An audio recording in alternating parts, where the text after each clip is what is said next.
Poorna's dairy ఛానల్కి స్వాగతం. Hello అండి, నమస్తే. ఈరోజు ఈ వీడియోలో మనం చూడబోయేది పిడత కింద పప్పు. ఇది మా ఏరియాలో అంటే వెస్ట్ గోదావరిలో చేసే స్టైల్లో నేను చేయబోతున్నాను.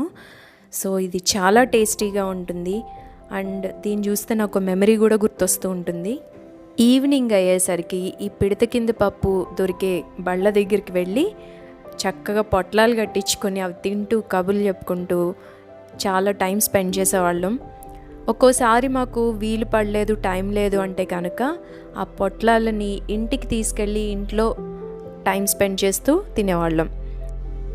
ఇప్పుడు మేము ఉన్న ఏరియాలో అలాంటి బళ్ళు లేవు. పిడత కింద పప్పు తయారు చేసేవాళ్ళు కూడా నేను ఎక్కడ చూడలేదు. సో ఆ టేస్ట్ నేను మిస్ అయినప్పుడల్లా కూడా ఇంట్లో నేను తయారు చేస్తూనే ఉంటాను. మా ఇంట్లో వాళ్ళందరికీ కూడా చాలా నచ్చుతుంది. ఆ రెసిపీని ఈరోజు వీడియోలో నేను షేర్ చేయబోతున్నాను. ఈ రెసిపీకి మెయిన్ ఇంగ్రీడియంట్ మరమరాలు. సో అవి ఫ్రెష్గా ఉండాలి. అందుకని ఒకసారి బాండీని వేడి చేసుకొని అందులో ఈ మరమరాలని ఒకసారి వేయించుకోండి.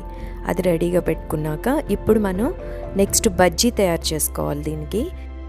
దానికి కావాల్సిన ఇంగ్రీడియంట్స్: కారం 3/4 టీ స్పూను, సాల్ట్ టేస్ట్కి సరిపడా, ధనియాల పొడి 1/2 టీ స్పూను, శనగపిండి 3/4 cup, pinch of cooking soda అంటే వంట సోడా అంటారు కదా అది.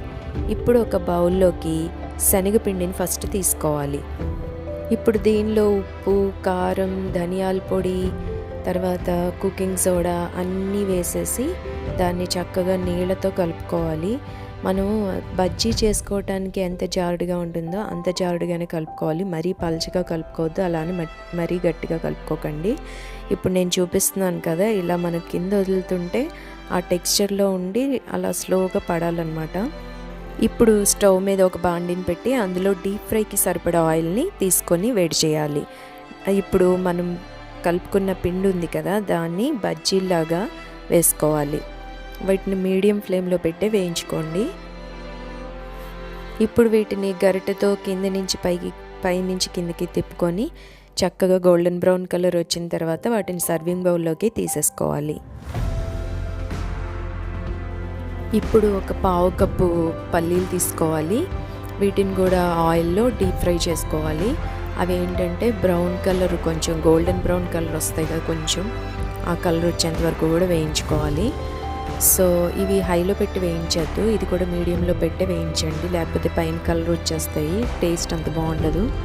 సో ఇప్పుడు బజ్జీ పల్లీలు రెడీగా ఉన్నాయి కదా, ఇంకా పిడత కింద పప్పు ప్రిపరేషన్ చూద్దాం. దానికి ఫస్ట్ ఆనియన్స్ 1/4 కప్ కావాలి. తర్వాత పచ్చిమిరపకాయలు 1 టేబుల్ స్పూన్ కావాలి. కారం 3/4 tea spoon, salt 1/4 tea spoon, ఒక లెమన్. ఇప్పుడు ఒక వెడల్పైన గిన్నెని తీసుకొని అందులో వేయించుకున్న పల్లీలు, బజ్జీలు, ఉల్లిపాయ ముక్కలు, పచ్చిమిరపకాయ ముక్కలు, మరమరాలు 4 కప్పులు అన్నీ కూడా ఇందులో వేసేసుకోవాలి.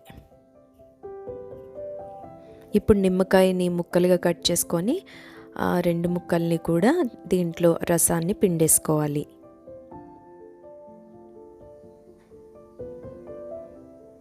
ఇప్పుడు ఉప్పు వేస్తున్నాను. రుచికి సరిపడా ఉప్పు, కారం కూడా కలుపుకోవాలి. సో అన్ని ఇంగ్రీడియంట్స్ ఇందులో మిక్స్ చేసుకోవటమే. సో దీని టేస్ట్ అంతా కూడా దీన్ని కలుపుకోవటం మీద డిపెండ్ అయి ఉంటుంది.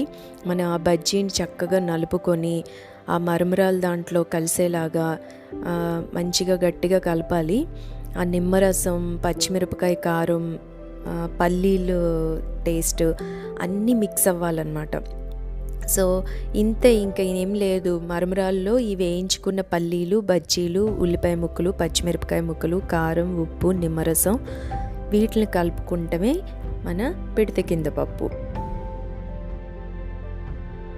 కొంతమంది దీనిలో టొమాటోని కూడా కలుపుతారు, బట్ నాకు ఆ టేస్ట్ నచ్చదు, అందుకని కలపలేదు. కొత్తిమీర కలిపితే బాగుంటుంది, మా పిల్లలు ఇష్టపడరు, అందుకని కలపట్లేదు. సో అయినా కూడా దీని టేస్ట్ చాలా బాగుంటుంది. చూసారు కదా, ఇందులో బజ్జీ అంతా కూడా పిండిలాగా అయిపోయింది. టేస్టీగా ఉండే మన పిడత కింద పప్పు రెడీ అయిపోయింది. సో మీరు కూడా తప్పకుండా ట్రై చేయండి, చాలా చాలా బాగుంటుంది. ఎలా వచ్చిందో కమెంట్ సెక్షన్లో షేర్ చేయండి.